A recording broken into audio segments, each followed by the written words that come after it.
In my 18 years of national and international competition as a world-class athlete, and in my 18 plus years of working in the corporate world and in the ministry world, there is one saying by Leonardo da Vinci that rings true in my life. It is profound, and it's this: one has no greater or smaller mastery than to master one's self.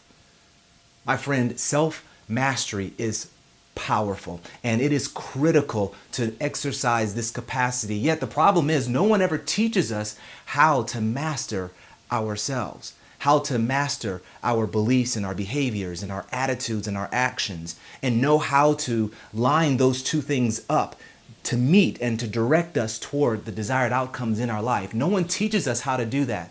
And if you've ever wanted to, in your life, make significant things happen and get tough things done, if you've ever had a life where you realize that your outward experiences and results currently in your life doesn't actually match the potential you know that's resting on the inside of you, then my friend, you need to know how to engage in the practice of self-mastery. Self-mastery is a powerful agent that triggers transformation. It is what allows you to do and to take what it is you have and then use it and leverage it in such a way that it allows you to actually achieve and to acquire the things that you want. Self-mastery is that process of transformation that allows you to become the greatest version of yourself. But if you never ever take the opportunity or the time to practice and learn how to engage and lean into the arduous practice of self-mastery, then you'll miss out. I remember a time in my life, and even to this day, I still have to constantly remind myself and make it deliberate practice of practicing self-mastery. But my friend, when you do, when you engage in this process of allowing the lesser things inside of you to die so that the greater things of God in your life to live, it's well worth the process. In fact, I think people, and I can attest to this in my own life, we tend to suffer from what I call the pluck and the plop syndrome. You know what that is, right? The pluck and the plop syndrome, meaning we often want to be plucked out of the crap that we're in, out of the situation that we're currently in, and then plopped into our ideal situation, all the while negating the process. But my friend, I don't want you to forget this. I want you to remember this, write this on your heart, bind this around your neck. It is the process that you need to go through that will afford you the transformation you desire in order to achieve the results and the accomplishments and the success you want in your life. Oh, my friend, you cannot avoid self-mastery if you want to succeed in and through different areas of your life. Self-mastery is powerful. And so to give you an idea and to help you on this journey of self-mastery, I want to give you 3 simple pillars to engaging in this discipline of self-mastery. Pillar number 1, you have to get used to practicing self-awareness.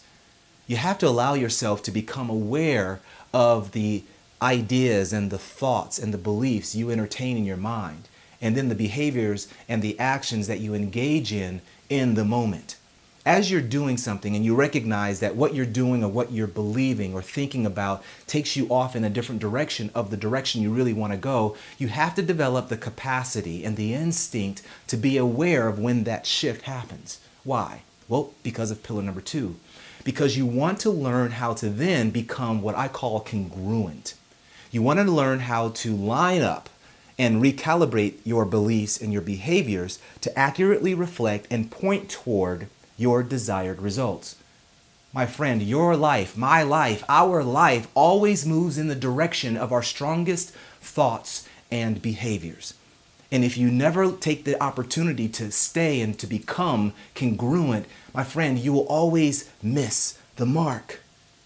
But when you learn how to line up your attitudes and your actions and make it spot on to the desired results that you want, my friend, that's step 2 in the process or the practice of self-mastery. And then there's step number 3.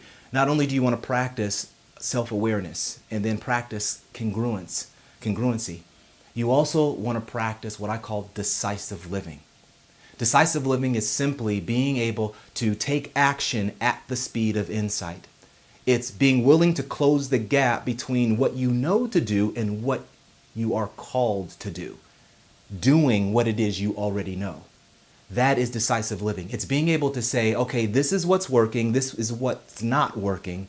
I'm going to choose to take action in spite of how I feel, in spite of the fear, in spite of not feeling prepared, in spite of what other people may say, think, or do. I am going to continually do what I can with what I have right where I am to move forward in the life that I know I'm called to live. That is living decisively. My friend, if you practice these three steps, these three behaviors, you will be engaging in the transformational power and practice of self-mastery. Sounds good? All right, my friend, I'm going to leave it right there. Again, if you want to start making significant things happen in your life and getting tough things done in your life, engage in the practice of self-mastery. I'll see you next time.